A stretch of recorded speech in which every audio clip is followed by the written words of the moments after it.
I have nothing but respect for you, as you know, as a journalist. But I would just put it to you that the Labour commitment was to end tuition fees from this September. It wasn't to eradicate tuition fees. And I have to say, that whole attack, that desperate attack, and it's the same with Venezuela, it doesn't land. People aren't convinced by it. There was never any commitment to abolish tuition fees, as in to abolish existing tuition fees. Go on, Harry. There was, in the Labour manifesto, however, there was a commitment to leaving the single market and the customs union and having maybe a workers' first Brexit, but a Brexit that it was very similar to the ones the Tories turned. But yet today, just an hour ago, the Labour Party have ripped that up now and are doing everything they can to derail Brexit. Isn't that a bit of a manifesto breaking?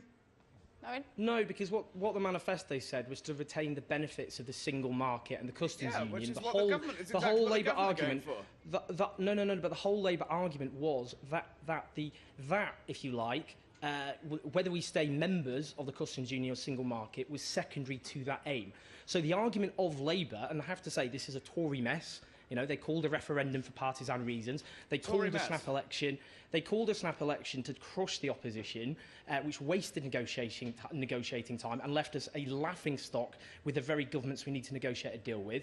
Labour now has to propose how they deal with that. So that argument is, yes, to keep the benefits of both. That may mean remaining members, particularly the customs union, or the single market. They're saying within a transitional deal that's necessary, because the idea of a bespoke deal being done in the next 18 months, given the mess the Conservatives have made of Brexit negotiations, is simply not going to happen. I think that's a pragmatic view.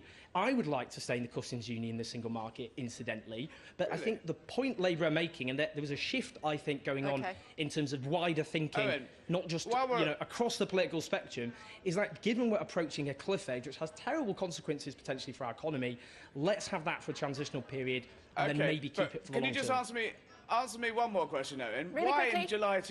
Why in July 2015 did Owen Jones suggest that the left should own the Eurosceptic movement and the left should campaign to leave the EU? Talk about changing a tune. Listen, gentlemen, I'm going to carry on with my Elvis analogy. We can't go on together with suspicious minds, but we might be back after the break. Stay there for now, if you would. We'll see.